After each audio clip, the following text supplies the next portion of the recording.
नामों के बीच आखिरकार डिंपल यादव के नाम पर घोषणा हुई या यूं कहे कि मोहर लग गई। संजय,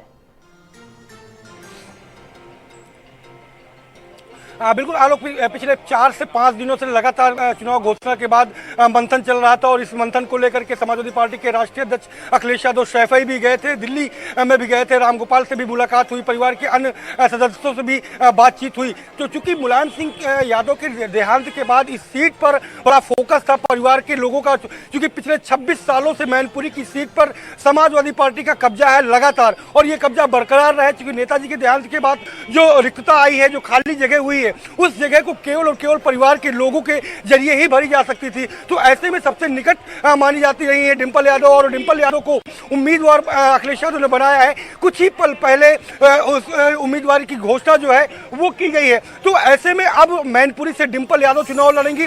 कई मैसेज देने का प्रयास किया है। कल जिस तरीके से वहां पे आलोक साक्य को जिला अध्यक्ष घोषित किया गया था देर शाम, और उसके बाद अब डिंपल यादव को वहां पर चुनाव में उतारा गया है। तो कहीं ना कहीं बीजेपी से जो टक्कर है वो टक्कर कड़ी हो और जीत कैसे हासिल की जाए उस पर विशेष फोकस है। और यही वजह है कि बड़ा मंथन चला। आलोक, आपको देखने को मिला पिछले 5 दिनों से मंथन चल रहा था कि आखिरकार परिवार के किस मेंबर पर वहां पर जो है दांव लगाया जाए। तेज प्रताप यादव का नाम सबसे ज्यादा तेज चल रहा था, लेकिन उसके बाद डिंपल यादव के नाम पर मोहर लग गई है। जी आलोक, बिल्कुल तमाम नामों को लेकर के मंथन चल रहा था। तेज प्रताप का भी नाम चल रहा था और इस बीच शिवपाल यादव का भी नाम चल रहा था और इस बीच डिंपल यादव के नाम पर कहीं ना कहीं मोहर लगी। एक बड़ी बात अगर संजय करे कि एक सहानुभूति फैक्टर था यहां पर, इस चुनाव में एक अहम स्थान रखेगा।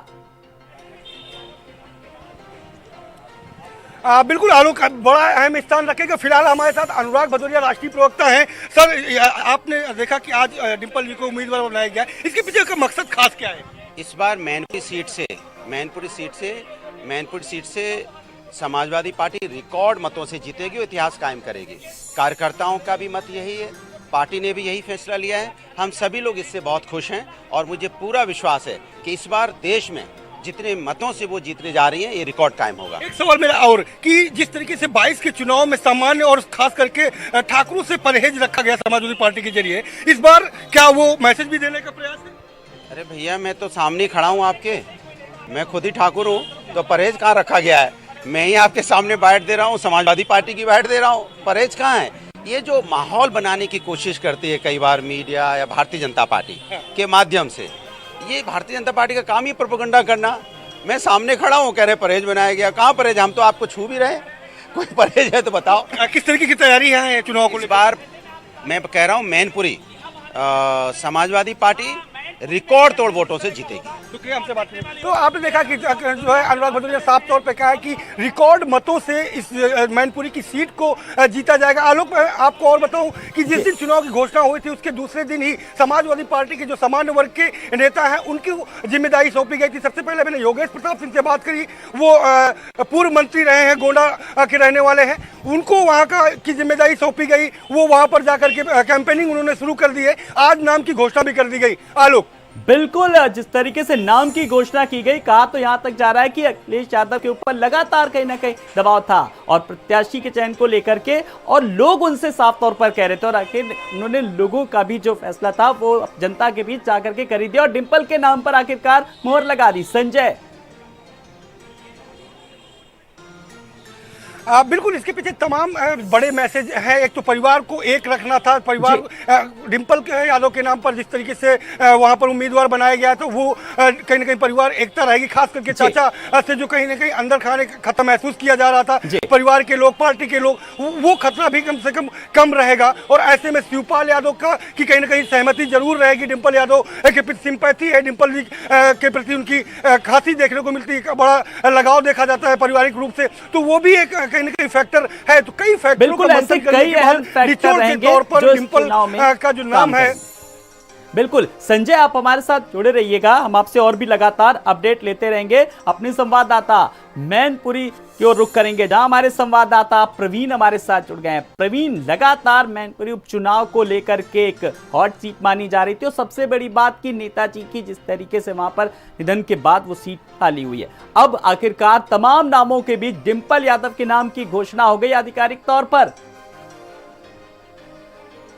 दरअसल आलोक जी, मैनपुरी लोकसभा सीट के लिए उपचुनाव की घोषणा के साथ ही जिले में नहीं पूरे यादव लैंड की राजनीति का पारा चढ़ चुका था और तमाम अटकलें लगाई जा रही थी। भारत समाचार की टीम ने ग्राउंड जीरो से जानने की कोशिश की कि डिम्पल या धर्मेंद्र या तेज प्रताप में सबसे अच्छा जो चुनाव और जीत सकता है और मुलायम की विरासत को बरकरार रख सकता है, तो सबसे पहले जो नाम आया था वो डिम्पल का आया था। क्योंकि नेताजी की पुत्र वधू के रूप में जो सहानुभूति मिलेगी वो डिम्पल के अलावा इतना उसका असर नहीं होगा।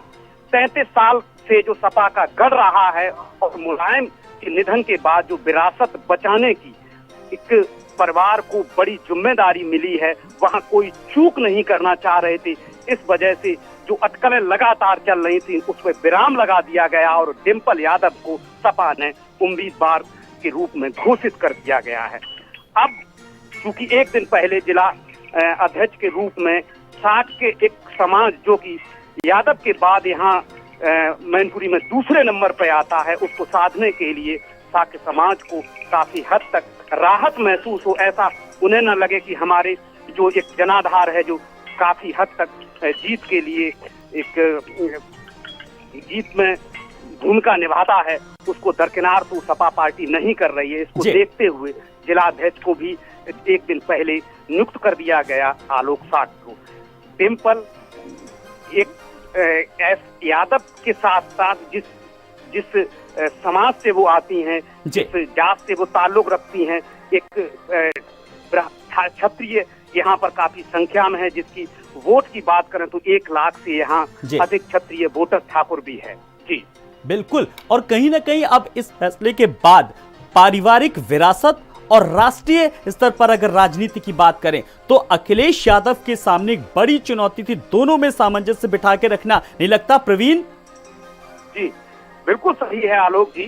दरअसल राष्ट्रीय अध्यक्ष अखिलेश यादव के लिए बड़ी चुनौती इस बात के लिए थी कि एक तरफ तो भाजपा जो है वो किसी स्तर पर यहाँ मैनपुरी लोकसभा पर अपना कमल खिलाने में कोई कोर कसर नहीं छोड़ेगी। इसीलिए आप देख रहे हैं कि लगातार भाजपा अपने कोर कमेटी की बैठक तो कर रही है लेकिन कोई भी उम्मीदवार की घोषणा नहीं कर रही है। वो इंतजार कर रही थी कि सपा पहले अपने पत्ते खोले, उसके बाद हम अपना जो भी उम्मीदवार उतारेंगे। बिल्कुल, अभी बीजेपी ने अपने अभी पत्ते नहीं खोले, इंतजार कर रहे थे। प्रवीण, आप हमारे साथ बने रहिए। संजय भी लगातार हमारे साथ बने हुए हैं और हमारे साथ इस वक्त आए